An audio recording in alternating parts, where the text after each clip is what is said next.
Hello friend, उम्मीद करते हैं आप सब बहुत अच्छे होंगे। दोस्तों, अगर आप बिहार पुलिस कांस्टेबल की तैयारी कर रहे हो तो यह वीडियो आपके लिए बहुत ही ज़्यादा ज़रूरी है, क्योंकि दोस्तों इस वीडियो में हम 2010 से लेकर 2024 तक में बिहार पुलिस का जो भी एग्ज़ाम हुआ है उन सभी का हम क्वेश्चन बैंक आपके लिए लाए हैं। इसमें हम कुल 33 प्रैक्टिस सेट आपको कराने वाले हैं। दोस्तों, अगर आप किसी भी एग्ज़ाम की तैयारी करते हो, सबसे पहले आप उस एग्ज़ाम के प्रीवियस ईयर क्वेश्चन को जरूर लगाते हो। तो इसलिए हम आपके लिए बिहार पुलिस सिपाही भर्ती 2025 के लिए सॉल्व पेपर का प्रैक्टिस सेट लाए हैं। तो आइए वीडियो को स्टार्ट करते हैं और देखते हैं पहला सवाल। दोस्तों, पिछले वीडियो में हमने प्रैक्टिस सेट 1 किया था। आइए आज देखते हैं प्रैक्टिस सेट नंबर 2। तो पहला सवाल है, जातिवाचक संज्ञा से भाववाचक संज्ञा के निर्माण का सही उदाहरण है। आपको बताना है इनमें से कौन सा उदाहरण जातिवाचक संज्ञा से भाववाचक संज्ञा में है। तो देखिए, जातिवाचक संज्ञा वह होता है जिस संज्ञा शब्द से किसी व्यक्ति, वस्तु या स्थान की संपूर्ण जाति का बोध हो उसे जातिवाचक संज्ञा कहते हैं।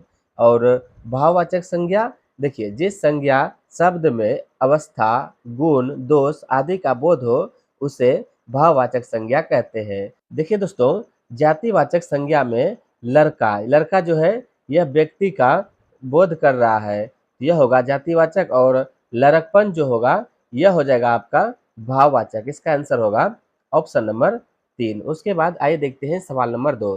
सवाल है, सज्जन का विपरार्थक शब्द है। आपको बताना है सज्जन का विपरार्थक शब्द क्या होगा। तो यह होगा दुर्जन। इसका आंसर होगा ऑप्शन नंबर 4।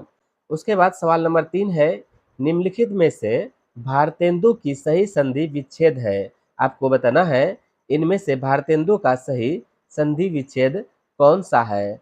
तो इसका आंसर होगा ऑप्शन नंबर 4, यह होगा भारत प्लस इंदु, यह होगा भारतेंदु। उसके बाद सवाल नंबर 4 है, नीलकंठ शब्द है। आपको बताना है नीलकंठ शब्द यह कैसा शब्द है। तो दोस्तों, यह एक योग रूढ़ शब्द है। इसका आंसर होगा ऑप्शन नंबर 3। देखिए, योग रूढ़ वह होता है जिसका कोई विशेष अर्थ निकलता हो। जैसे कि देखिए, नीलकंठ का एक अलग अर्थ निकलता है कि जिसका कंठ नीला हो, जैसे कि भगवान शिव। तो इसमें जो है नीलकंठ यह हुआ योग रूढ़। उसके बाद आइए देखते हैं सवाल नंबर 5। सवाल है, सर्वनाम एवं सार्वनामिक विशेषण का वाक्य है। आपको बताना है इनमें से सर्वनाम एवं सार्वनामिक विशेषण का वाक्य कौन सा है। देखिए दोस्तों, जब कोई सर्वनाम शब्द संज्ञा से पहले आकर तथा विशेषण शब्द की तरह संज्ञा का विशेषता बताए, सर्वनामिक विशेषण कहलाता है। तो इसका आंसर होगा ऑप्शन नंबर 1, यह होगा यह पुस्तक मेरी है और वह तुम्हारी है। इसमें सर्वनाम एवं सर्वनामिक विशेषण का वाक्य है। उसके बाद आइए देखते हैं सवाल नंबर 6। सवाल है, किसी वर्ण में हलंत का प्रयोग किया जाता है। आपको बताना है किसी वर्ण में हलंत का प्रयोग यह किस लिए किया जाता है। तो इसका आंसर होगा ऑप्शन नंबर 4, क्योंकि दोस्तों वर्ण को बिना स्वर से प्रयोग करने के लिए हलंत का प्रयोग किया जाता है। इसका आंसर होगा ऑप्शन नंबर 4। उसके बाद आइए देखते हैं अगला सवाल। अगला सवाल है, संकेतवाचक वाक्य है। आपको बताना है इनमें से संकेतवाचक वाक्य कौन सा है। तो इसका आंसर होगा यह गिलास आधा भरा है, यह जो है संकेतवाचक वाक्य है। इसका आंसर होगा ऑप्शन नंबर 1। उसके बाद सवाल नंबर 8 है, निम्नलिखित में से प्रश्नार्थक निपात कौन सा है। आपको बताना है इनमें से प्रश्नार्थक निपात कौन सा है। तो इसका आंसर होगा ऑप्शन नंबर 3, यह जो है क्या, यह जो है प्रश्नार्थक निपात है। इसका आंसर होगा ऑप्शन नंबर 3। उसके बाद सवाल नंबर 9 है, निम्न में से आरंभ बोधक संयुक्त क्रिया कौन सी है। आपको बताना है इनमें से आरंभ बोधक संयुक्त क्रिया कौन सी है। तो इसका आंसर होगा ऑप्शन नंबर 3, वह रोने लगा, वह रोने लगा, यह जो है आरंभ बोधक संयुक्त क्रिया है। इसका आंसर होगा ऑप्शन नंबर 3। उसके बाद सवाल नंबर 10 है, तुम्हारा विश्वास मैं नहीं करूंगा तो कौन करेगा। उपयुक्त वाक्य में सर्वनाम पदों की संख्या है। आपको बताना है इनमें सर्वनाम पदों की संख्या कितनी है। तो इसका आंसर होगा ऑप्शन नंबर 3, यह होगा 3, इसका आंसर होगा ऑप्शन नंबर 3। देखिए दोस्तों, इसमें पुरुषवाचक सर्वनाम है, अनिश्चयवाचक सर्वनाम है और प्रश्नवाचक सर्वनाम, यह 3 सर्वनाम पद इसमें है। उसके बाद सवाल नंबर 11 है, जिस क्रिया का फल कर्ता पर पड़ता है उसे कहते हैं, आपको बताना है जिस क्रिया का फल कर्ता पर पड़ता है उसे क्या कहते हैं, तो उसे दोस्तों स्वकर्मक क्रिया कहते हैं। इसका आंसर होगा ऑप्शन नंबर 4। उसके बाद आइए देखते हैं अब अंग्रेजी का सवाल। तो पहला सवाल है, come to my party dash Saturday night. आपको यहाँ पर ब्लैंक जो दिया गया है, खाली जगह, यहाँ पर बताना है यहाँ पर क्या भरा जाएगा। तो दोस्तों यहाँ पर ऑन भरा जाएगा, इसका आंसर होगा ऑप्शन नंबर 2, यह हो जाएगा come to my party on Saturday night. उसके बाद अगला सवाल है, चूज द करेक्ट सेंटेंस। आपको इसमें करेक्ट सेंटेंस चुनना है, तो इसका आंसर होगा ऑप्शन नंबर 1। उसके बाद अगला सवाल है, pick out the right word. आपको इसमें सही वर्ड चुनना है, कौन सा होगा, तो इसका आंसर होगा ऑप्शन नंबर 4। देखिए दोस्तों, यहाँ पर ओकेशनली लिखा गया है, जो कि इसका अर्थ होता है कभी कभी, और इसका सही वर्ड है यहाँ पर ऑप्शन नंबर 4 में। उसके बाद सवाल नंबर 15 है, choose the correct antonym of honest. आपको यहाँ पर होनेस्ट का एंटोनिम चुनना है, तो इसका आंसर होगा ऑप्शन नंबर 3, यह हो जाएगा डिसहोनेस्ट। इसका आंसर होगा ऑप्शन नंबर 3, यह होगा डिसहोनेस्ट, बेईमान। इसका हिंदी होगा बेईमान। उसके बाद आइए देखते हैं सामाजिक अध्ययन का सवाल। तो सवाल है, 1946 ईस्वी में उद्देश्यों संबंधित प्रस्ताव की रचना किसने की। तो दोस्तों 1946 ईस्वी में उद्देश्यों संबंधित प्रस्ताव की रचना यह क्या था, पंडित जवाहरलाल नेहरू ने। और दोस्तों आपको बता दें कि पंडित जवाहरलाल नेहरू ने 13 दिसंबर 1946 को संविधान सभा में उद्देश्य प्रस्ताव को पेश किया था, और संविधान सभा द्वारा 22 जनवरी 1947 को इसे स्वीकार किया गया था संविधान सभा द्वारा। आप यह भी याद रखिएगा। उसके बाद आइए देखते हैं सवाल नंबर 17। सवाल है, पृथक निर्वाचन पद्धति की शुरुआत निम्न में से किसके द्वारा हुई थी। तो पृथक निर्वाचन पद्धति की शुरुआत यह हुआ था मार्ले मिंटो सुधार द्वारा। इसका आंसर होगा ऑप्शन नंबर 3। और दोस्तों मार्ले मिंटो सुधार अधिनियम यह कब आया था, यह आया था 1909 ईस्वी में। आप यह भी याद रखिएगा। उसके बाद आइए देखते हैं अगला सवाल।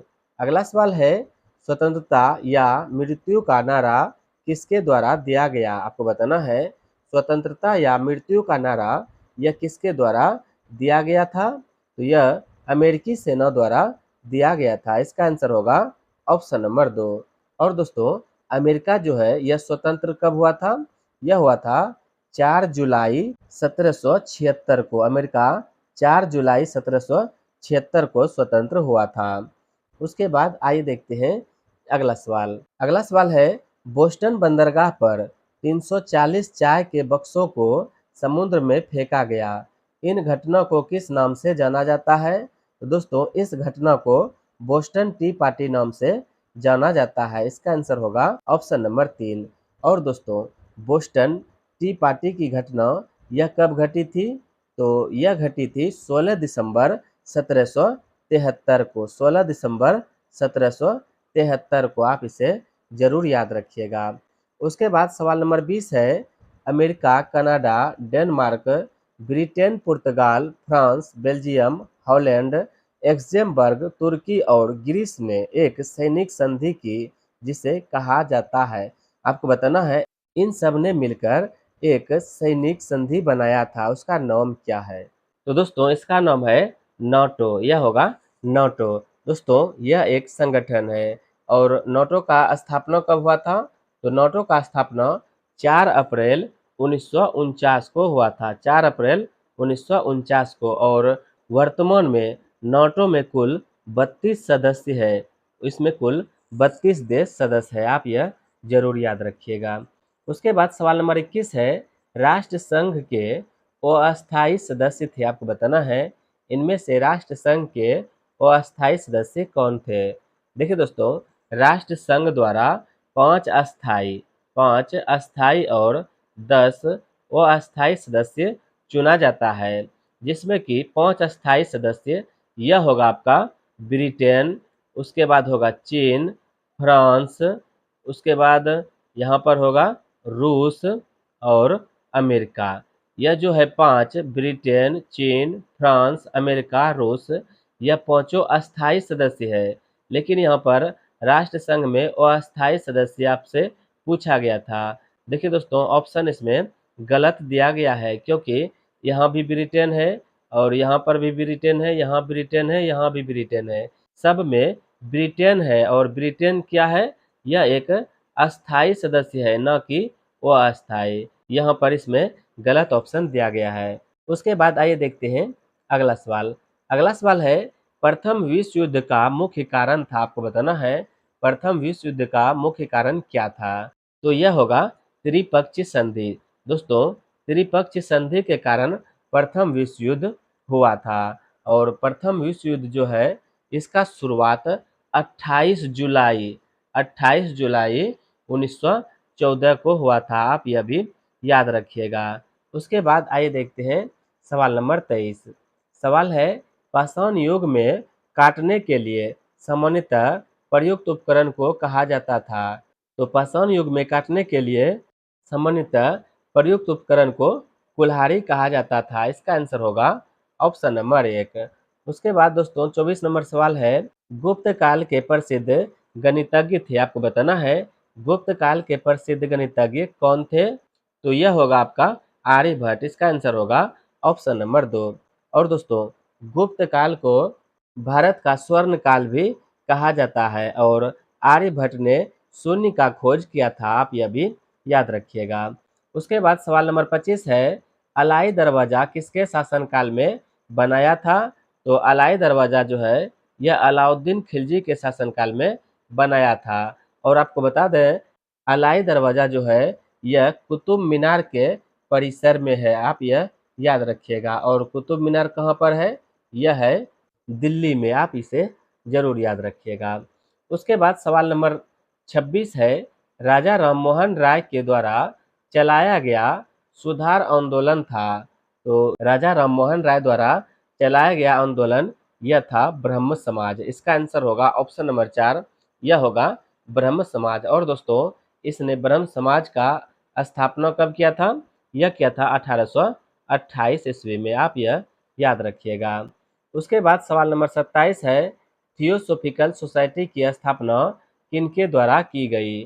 तो थियोसॉफिकल सोसाइटी की स्थापना यह मैडम ब्लावात्स्की द्वारा किया गया था। इसका आंसर होगा ऑप्शन नंबर 1। और दोस्तों, इसने कब किया था? यह किया था 1875 ईस्वी में। इसने थियोसॉफिकल सोसाइटी का स्थापना 1875 ईस्वी में किया था। उसके बाद सवाल नंबर 28 है, गदर पार्टी की स्थापना कहाँ हुई थी। तो गदर पार्टी की स्थापना कनाडा एवं यूएसए में हुआ था। इसका आंसर होगा ऑप्शन नंबर 3। और गदर पार्टी का स्थापना कब हुआ था? तो इसका स्थापना हुआ था 1913 ईस्वी में। इसका स्थापना 1913 ईस्वी में हुआ था। और इसका संस्थापक अध्यक्ष यह था सोहन सिंह। इसका संस्थापक अध्यक्ष यह था सोहन सिंह। आप इसे जरूर याद रखिएगा, बहुत ही इम्पोर्टेंट सवाल है। उसके बाद अगला सवाल है, महात्मा गांधी ने भारतवर्ष में पहला सत्याग्रह कहाँ प्रारंभ किया था। तो महात्मा गांधी ने भारतवर्ष में पहला सत्याग्रह यह चंपारण में किया था। इसका आंसर होगा ऑप्शन नंबर 4। और दोस्तों, चंपारण सत्याग्रह कब हुआ था? यह हुआ था 1917 ईस्वी में। और महात्मा गांधी चंपारण सत्याग्रह में राजकुमार शुक्ल के अनुरोध पर आया था। आप यह भी याद रखिएगा। उसके बाद सवाल नंबर 30 है, असहयोग आंदोलन कब शुरू हुआ था। तो असहयोग आंदोलन यह शुरू हुआ था 1920 ईस्वी में। इसका आंसर होगा ऑप्शन नंबर 3। देखिए दोस्तों, असहयोग आंदोलन 1920 से लेकर 1922 तक चला था। देखिए, 5 फरवरी 1922 को चौरा चौरी कांड होता है। उसके बाद महात्मा गांधी द्वारा 12 फरवरी 1922 को असहयोग आंदोलन समाप्त कर दिया जाता है। उसके बाद दोस्तों, आइए देखते हैं सवाल नंबर 31। सवाल है, इक्वाडोर का चिम्बोरेंजी ज्वालामुखी निम्न में से किस श्रेणी में आता है?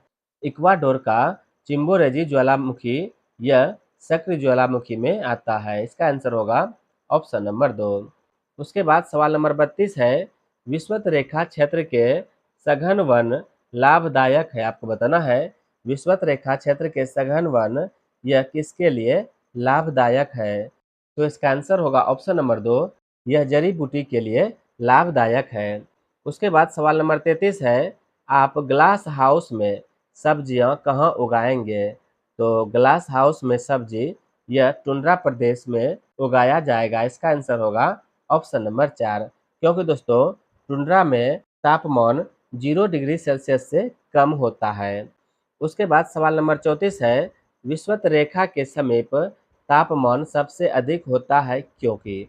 तो विषुवत रेखा के समीप तापमान अधिक इसलिए होता है क्योंकि ताप छोटे क्षेत्र में केंद्रित होता है। इसका आंसर होगा ऑप्शन नंबर 1।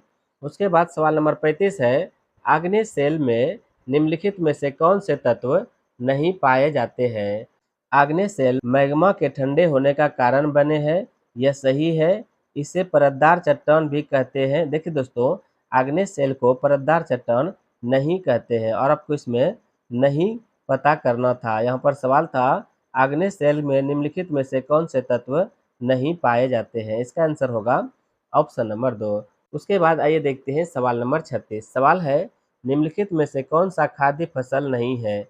आपको बताना है इनमें से कौन सा खाद्य फसल नहीं है। तो दोस्तों चाय जो है यह खाद्य फसल नहीं है। और दोस्तों चाय की खेती सबसे ज़्यादा भारत में असम राज्य में होता है। चाय की खेती असम राज्य में अधिक होता है और चाय उपजाने के लिए सबसे उपयोगी मिट्टी यह होता है लेटेराइट मिट्टी। आप यह याद रखिएगा। उसके बाद अगला सवाल है, निम्नलिखित में से कौन सा कारक विषम जलवायु प्रकार के लिए मुख्यतः उत्तरदायी है? तो विषम जलवायु प्रकार के लिए उत्तरदायी यह हो जाएगा आपका ऑप्शन नंबर 3, सागर से दूरी। इसका आंसर होगा ऑप्शन नंबर 3। उसके बाद आइए देखते हैं अगला सवाल। अगला सवाल है, जनगणना 2001 के अनुसार निम्न में से किस राज्य में महिला साक्षरता प्रतिशत सर्वाधिक है?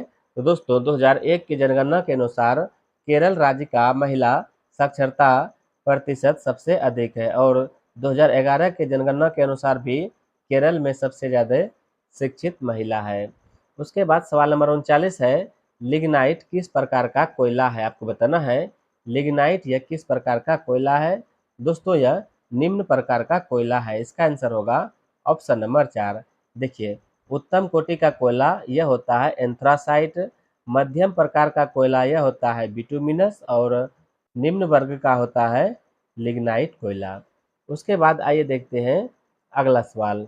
अगला सवाल है, गेहूं किस प्रकार की फसल है? तो गेहूं जो है यह शीतोष्ण जलवायु की फसल है। इसका आंसर हो जाएगा ऑप्शन नंबर 4। और दोस्तों गेहूं जो है यह रबी की फसल है। आप यह भी याद रखिएगा। उसके बाद सवाल नंबर 41 है, इंडियन कॉपर कॉरपोरेशन कहाँ स्थित है? आपको बताना है इंडियन कॉपर कॉरपोरेशन यह कहाँ पर स्थित है? तो यह स्थित है घाटशिला में। इसका आंसर होगा ऑप्शन नंबर 3, यह होगा घाटशिला में। और इसका स्थापना कब हुआ था? इसका स्थापना 1930 में हुआ था।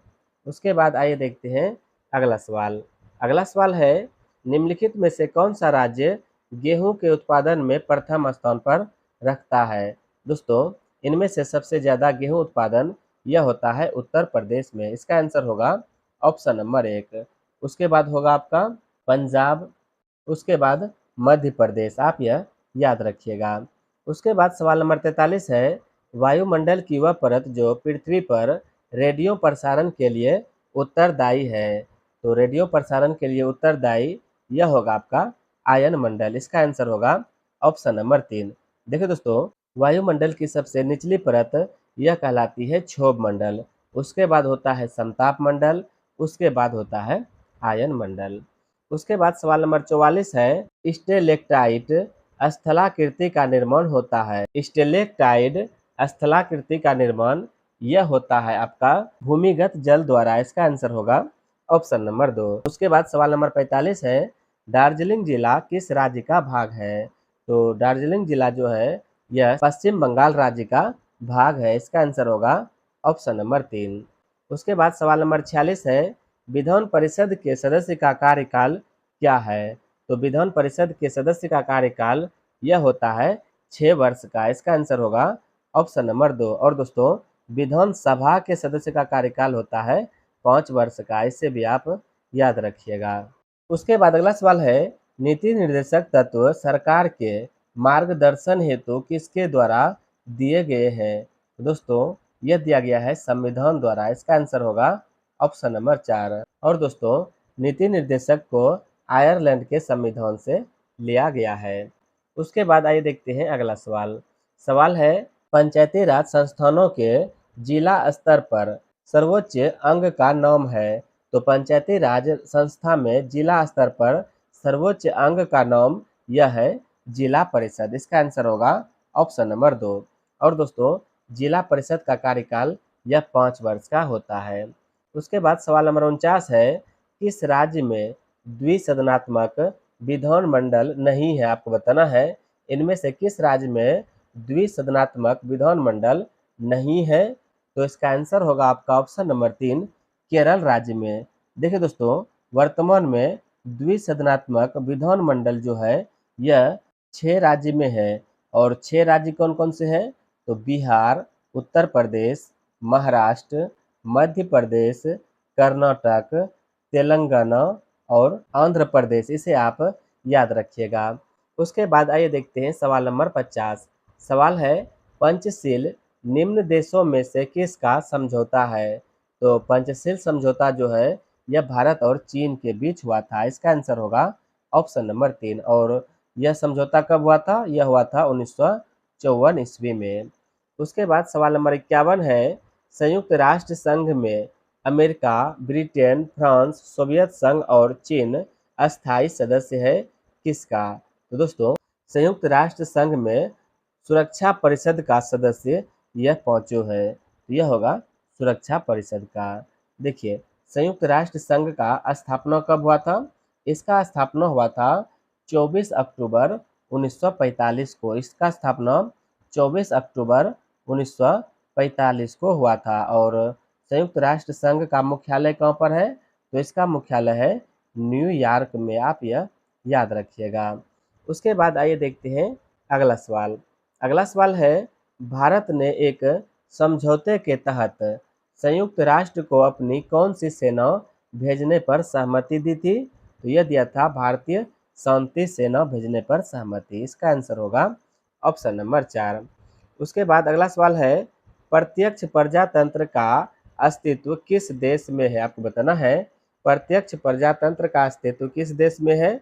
यह है स्विट्जरलैंड में। इसका आंसर होगा ऑप्शन नंबर 3। उसके बाद सवाल नंबर 54 है, सार्क में मुख्य भूमिका निभाने वाला देश है? देखिए दोस्तों, सार्क जो है यह एक संगठन है और इसमें मुख्य भूमिका निभाने वाला देश यह अपना भारत होगा। इसका आंसर होगा ऑप्शन नंबर 3। और सार्क का जो है स्थापना कब हुआ था? सार्क का स्थापना 8 दिसंबर 1985 को हुआ था। इसका स्थापना 8 दिसंबर 1985 को हुआ था। और सार्क का मुख्यालय यह काठमांडू में स्थित है। उसके बाद अगला सवाल है, अनुच्छेद 19 के अंतर्गत कौन सा स्वतंत्रता का अधिकार नहीं है? आपको बताना है अनुच्छेद 19 के अंतर्गत कौन सा स्वतंत्रता का अधिकार नहीं है? तो इसका आंसर होगा ऑप्शन नंबर 3, व्यक्ति स्वतंत्रता का अधिकार यह अनुच्छेद 19 में नहीं है। दोस्तों, व्यक्ति स्वतंत्रता का अधिकार यह है अनुच्छेद 21 में। आप यह याद रखिएगा। उसके बाद सवाल नंबर 56 है, निम्नलिखित में से कौन से भारतीय संविधान की विशेषता नहीं है? तो भारतीय संविधान की विशेषता अलिखित संविधान नहीं है। देखिए, यहाँ पर है एक अलिखित संविधान। भारत में लिखित संविधान है, ना कि अलिखित। और अलिखित संविधान किस देश में है? यह है ब्रिटेन में। उसके बाद सवाल नंबर 57 है, उच्च न्यायालय के न्यायाधीश की सेवानिवृत्ति की उम्र है? आपको बताना है उच्च न्यायालय का जो न्यायाधीश होता है उसका सेवानिवृत्ति मतलब रिटायरमेंट की उम्र सीमा क्या है? यह होगा 62 वर्ष। इसका आंसर होगा ऑप्शन नंबर 4। देखिए दोस्तों, यहाँ पर उच्च न्यायालय के न्यायाधीश की बात की जा रही है। अगर सर्वोच्च न्यायालय के न्यायाधीश की बात की जाती तो यह हो जाता आपका 65 वर्ष। आप यह भी याद रखिएगा। उसके बाद सवाल नंबर 58 है, राज्य का एक मूलभूत तत्व है। तो राज्य का एक मूलभूत तत्व यह होगा संप्रभुता। इसका आंसर होगा ऑप्शन नंबर 4। उसके बाद सवाल नंबर 59 है, संयुक्त राष्ट्र अंतर्राष्ट्रीय बाल आपातकाल फंड का लघु रूप है। तो संयुक्त राष्ट्र अंतर्राष्ट्रीय बाल आपातकाल फंड का लघु रूप यह है यूनिसेफ। इसका आंसर होगा ऑप्शन नंबर 4। और दोस्तों, यूनिसेफ का स्थापना यह हुआ था 1946 ईस्वी में। और यूनिसेफ का मुख्यालय कहाँ पर है? इसका मुख्यालय भी न्यूयॉर्क में है। आप यह याद रखिएगा। उसके बाद आइए देखते हैं अगला सवाल। सवाल है, किसी राज्य के राज्यपाल के संबंध में कौन सा कथन गलत है? आपको यहाँ पर 4 कथन दिया गया है, बताना है कौन सा कथन गलत है। तो पहला है, राज्यपाल केंद्र सरकार द्वारा नामित होता है। यह कथन सही है। उसके बाद है, राज्यपाल का चुनाव संसद करती है। नहीं दोस्तों, राज्यपाल की नियुक्ति यह राष्ट्रपति द्वारा किया जाता है। इसका आंसर होगा ऑप्शन नंबर 2। यह यहाँ पर गलत दिया गया है और आपको इसमें गलत चुनना था। उसके बाद आइए दोस्तों, अब देखते हैं समान विज्ञान का सवाल। तो सवाल है, तरंगे जो कि धातुओं में संचारित होती है, आपको बताना है कौन कौन सी तरंग धातुओं में संचरित होती है। तो अनुदैर्ध्य और अनुप्रस्थ दोनों जो है धातुओं में संचरित होती है। इसका आंसर होगा ऑप्शन नंबर 3। देखिए दोस्तों, अनुदैर्ध्य रंग यह ध्वनि में होता है और अनुप्रस्थ रंग यह प्रकाश में होता है। आप यह याद रखिएगा। उसके बाद अगला सवाल है, एक चाबी भरी घड़ी की कमौनी में किस प्रकार की ऊर्जा होती है? तो एक चाबी भरी घड़ी में कमौनी में यह होती है स्थितिज ऊर्जा। इसका आंसर होगा ऑप्शन नंबर 2। और स्थितिज ऊर्जा बराबर सूत्र होता है, यह होता है mgh। आप यह याद रखिएगा। उसके बाद सवाल नंबर 63 न्यूमेरिकल से है। देखिए सवाल है, 50 न्यूटन के एक बल का एक्स अक्ष पर घटक 30 n है। इसका वाई अक्ष की दिशा में घटक क्या होगा?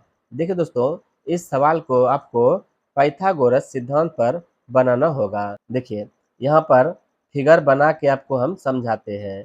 तो इसका मान जो दिया गया है 50 दिया गया है और इसका मान 30 दिया गया है। देखिए, अगर आप ट्रिपलेट पढ़े होंगे तो ट्रिपलेट होता है 3 4 5। देखिए, इसका 10 गुना है 30, इसका 10 गुना है 50, तो इसका 10 गुना होगा 40। इसलिए इसका आंसर होगा ऑप्शन नंबर 3। आप इसे इस तरीके से बना सकते हैं। उसके बाद सवाल नंबर 64 है, 0 डिग्री सेल्सियस पर 5 ग्राम बर्फ और 45 डिग्री सेल्सियस पर 20 ग्राम जल को मिश्रित किया जाता है। तो मिश्रण का तापमान क्या होगा? तो दोस्तों, मिश्रण का तापमान यह हो जाएगा 20 डिग्री सेल्सियस। इसका आंसर होगा ऑप्शन नंबर 2। उसके बाद सवाल नंबर 65 है, एक रॉकेट जिस सिद्धांत पर कार्य करता है वह है, आपको बताना है रॉकेट किस सिद्धांत पर कार्य करता है। तो दोस्तों, यह गति के तीसरे नियम से कार्य करते हैं। इसका आंसर होगा ऑप्शन नंबर 3। उसके बाद आइए देखते हैं सवाल नंबर 66। सवाल है, एक पत्थर एक भवन की छत से छोड़ने पर पृथ्वी की सतह तक गिरने में 4 सेकंड लेता है। भवन की ऊंचाई है। देखिए, यहाँ पर एक पत्थर को भवन की छत से छोड़ने पर पृथ्वी की सतह तक गिरने में 4 सेकंड लेता है। भवन की ऊंचाई है। देखिए, यहाँ पर आपको गति का दूसरा सूत्र लगाना होगा। तो गति का दूसरा सूत्र यह होता है s बराबर U T plus half G T square. You का मान यहाँ पर 0 होगा। क्यों? क्योंकि पत्थर को ऊपर से छोड़ा जा रहा है, इसलिए यू का मान 0 होगा। तो दोस्तों, इस सूत्र पर आप इसे बना लीजिएगा। उसके बाद आइए देखते हैं अगला सवाल। अगला सवाल है, एक घर में 60 वाट के 5 लैंप और 75 वाट के 4 पंखे प्रतिदिन 6 घंटे उपयोग में लिए जाते हैं। 30 दिन या 1 महीने में उपयोग की गई कुल यूनिट क्या होगा? तो देखिए, यहाँ पर आपको कुल यूनिट बताना है। देखिए कुल यूनिट निकालने के लिए वाट को घंटा से हम गुना कर देंगे। तो देखिए यहाँ पर 60 वाट है और 60 वाट का 5 लैंप, तो यह हो जाएगा 60 गुना 5, यह होगा 60 गुना 5। उसके बाद होगा प्लस, उसके बाद है 75 वाट के 4 पंखे, यह होगा 75 गुना 4।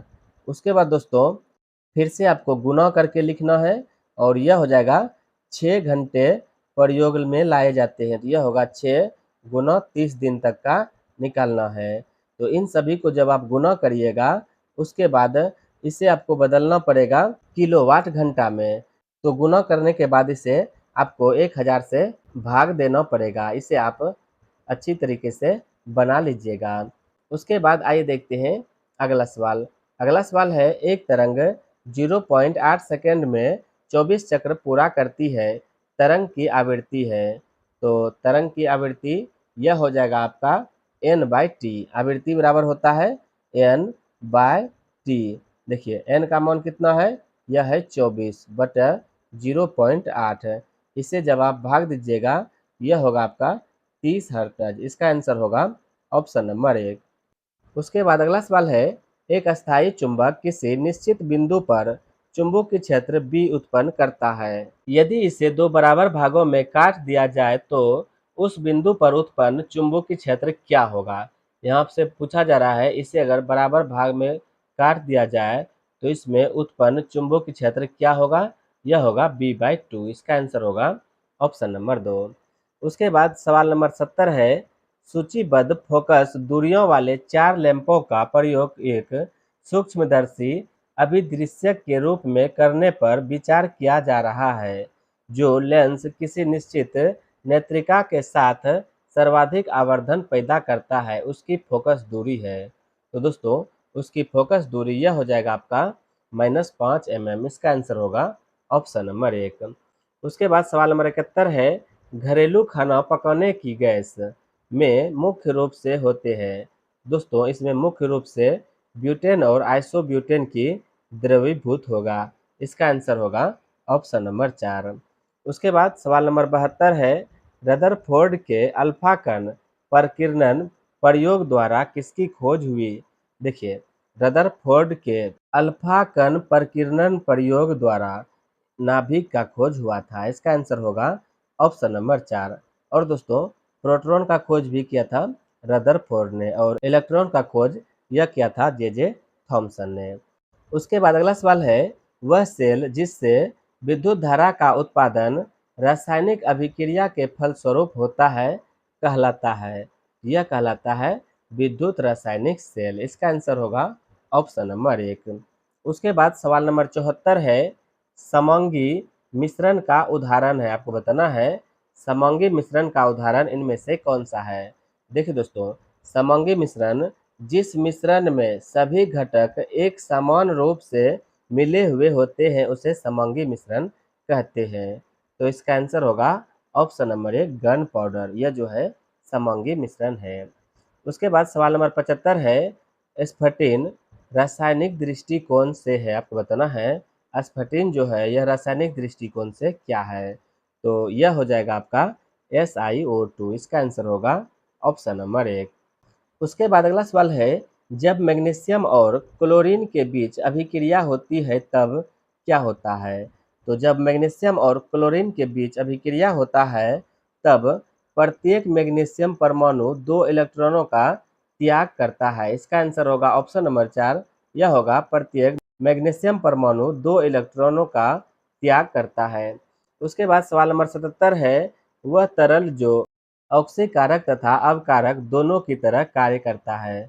तो ऑक्सीकारक और अवकारक दोनों तरह कार्य यह करता है आपका ऑप्शन नंबर 4 हाइड्रोजन पेरोक्साइड। इसका आंसर होगा ऑप्शन नंबर 4। उसके बाद सवाल नंबर 78 है निम्नलिखित में से किस अणु में द्विबंधन है, आपको बताना है इनमें से किस अणु में द्विबंधन है। यह होगा ऑक्सीजन में। इसका आंसर होगा ऑप्शन नंबर 3।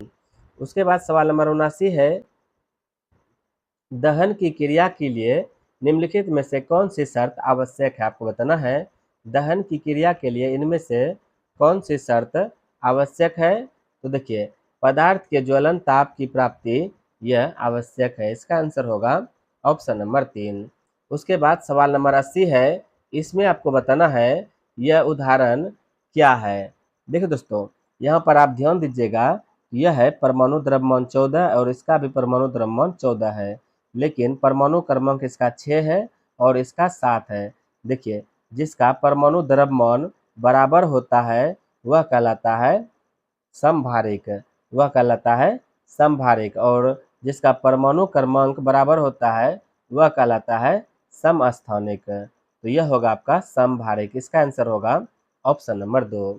अगला सवाल है, प्रकाश संश्लेषण की दर अधिकतम होती है।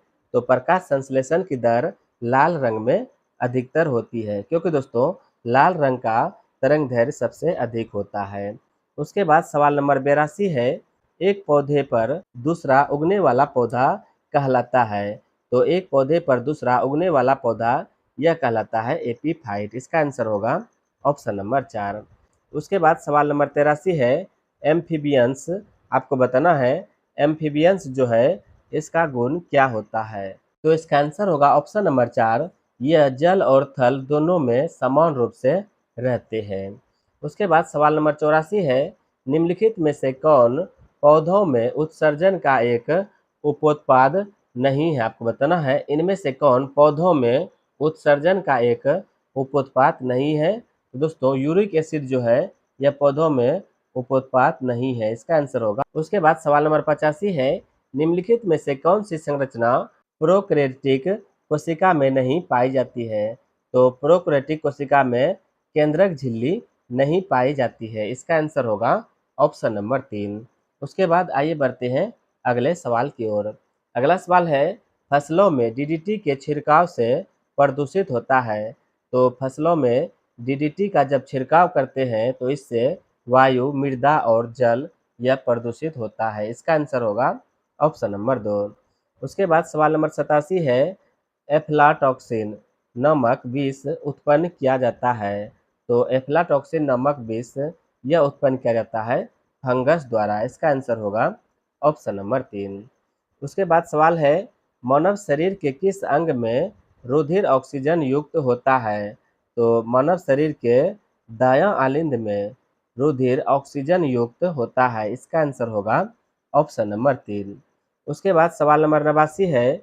सुमेलित युग्म नहीं है। आपको बताना है इनमें से कौन सा युग्म सुमेलित नहीं है। देखिए दोस्तों, कौन सी बीमारी किसके कारण होता है यहाँ पर दिया गया है। तो पहला है साल्मोनेला। देखिए साल्मोनेला जीवाणु से कुष्ठ रोग होता है, यहाँ पर दिया गया है। लेकिन दोस्तों साल्मोनेला जीवाणु से कुष्ठ रोग नहीं होता है, इससे आंत ज्वर का रोग होता है। इसमें पहला ही गलत दिया गया है और आपको इसमें गलत चुनना था। उसके बाद सवाल नंबर 90 है। मियोसिस के लिए कौन सा कथन सही है। आपको बताना है मियोसिस के लिए इनमें से कौन सा कथन सही है। तो देखिए कथन 2 में है मियोसिस एक अर्धसूत्री विभाजन है। यह कथन यहाँ पर सही दिया गया है। इसका आंसर होगा ऑप्शन नंबर 2। उसके बाद आइए देखते हैं गणित का सवाल। तो सवाल है, यदि ए बी तथा सी डी एक दूसरे को ओ बिंदु पर काट रहे हो तथा कोण ए ओ सी बराबर 30 डिग्री हो तो कोण ए ओ डी का समतुल्य मान कितना होगा। देखो दोस्तों, इस सवाल को पहले आप फिगर इसका बना लीजिएगा। जैसे जैसे सवाल कह रहा है वैसे फिगर बना लीजिएगा, उसके बाद इसे आप सोल्व करिएगा। तो इसका आंसर आएगा 5 कोण बी ओ डी। इसका आंसर होगा ऑप्शन नंबर 4। उसके बाद सवाल नंबर 92 है। यदि एक घन की प्रत्येक भुजा को 50% बढ़ा दिया जाए तो उसके पृष्ठ क्षेत्रफल में प्रतिशत वृद्धि कितनी होगी। देखिए इसे आप ए बी के फॉर्मूला से बना सकते हैं। यह होगा A plus B plus A B बटा x। इस फॉर्मूला पे आप इसे बना लीजिएगा। ए का मान भी 50 होगा और बी का मान भी 50 होगा। यह हो जाएगा 50 50 100 और इधर हो जाएगा 25 125%। इसका आंसर होगा ऑप्शन नंबर 4। उसके बाद आइए देखते हैं अगला सवाल। अगला सवाल है, संचयी बारंबारता वक्र का प्रयोग किया जाता है प्राप्त करने के लिए। तो दोस्तों माध्यिका प्राप्त करने के लिए संचयी बारंबारता वक्र का प्रयोग किया जाता है? इसका आंसर होगा ऑप्शन नंबर 3। उसके बाद अगला सवाल है, निम्नलिखित में से कौन सी द्विघात समीकरण है? आपको बताना है इनमें से कौन सी द्विघात समीकरण है। देखिए दोस्तों, द्विघात समीकरण वो होता है जिसका कि घात 2 होता है। द्विघात समीकरण वो होता है जिसका घात 2 होता है। तो इसे आप अगर सोल्व करिएगा तो इसका घात 3 होगा। उसके बाद इसे जब सोल्व करिएगा तो इसका घात क्या होगा?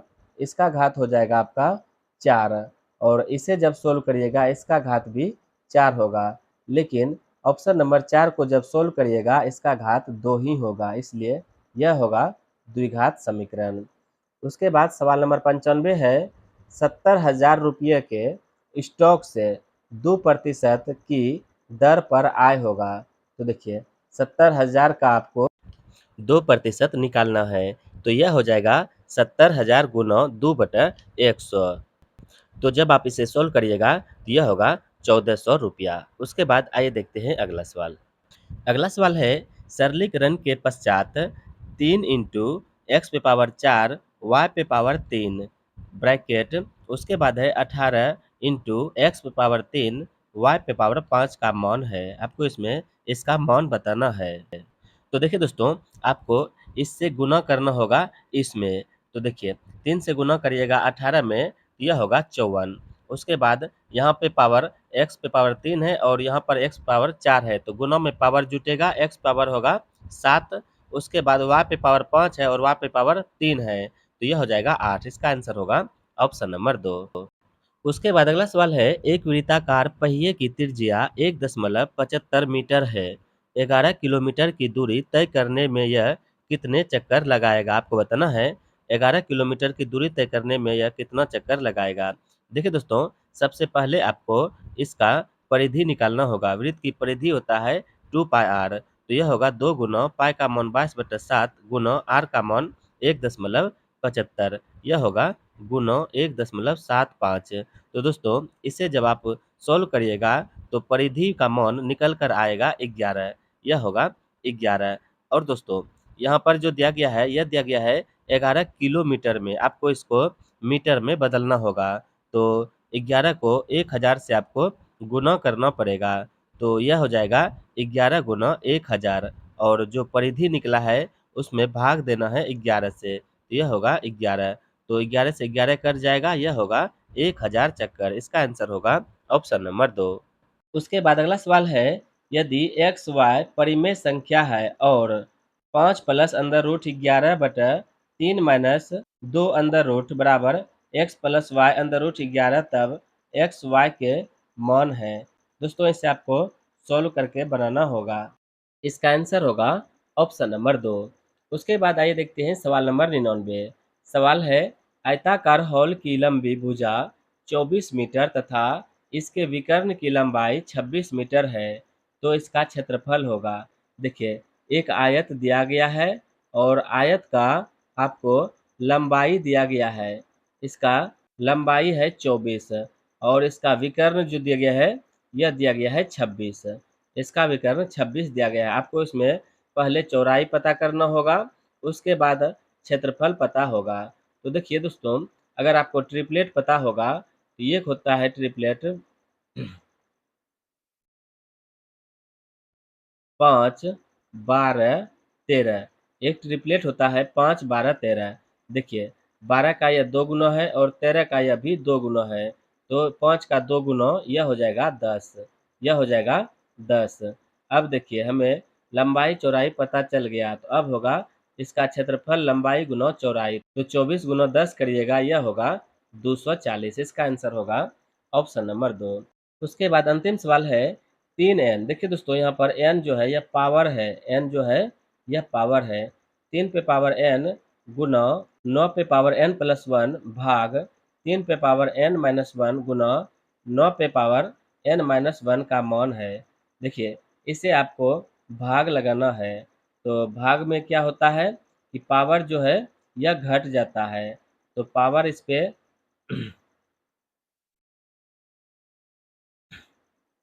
तो इसका पावर यहाँ पर देखिए, यहाँ पर है 3 पर पावर n, यह हो जाएगा 3 पे power n minus n minus one यहाँ पर होगा। उसके बाद 9 पे पावर एन प्लस वन है, यहाँ हो जाएगा माइनस पावर में और यह होगा एन माइनस वन। तो इसे जब सोल्व करिएगा यह हो जाएगा आपका 3 पे पावर वन गुना 9 पे पावर 2, तो यह हो जाएगा 81 गुना 3, तो यह होगा 243। इसका आंसर होगा ऑप्शन नंबर 2। दोस्तों उम्मीद करते हैं आज का क्लास आपको जरूर पसंद आया होगा। वीडियो अच्छा लगा हो तो हमारी मेहनत के लिए एक लाइक और अपने दोस्तों में शेयर जरूर करिएगा। तो मिलते हैं अगले प्रैक्टिस सेट के साथ, तब तक के लिए धन्यवाद।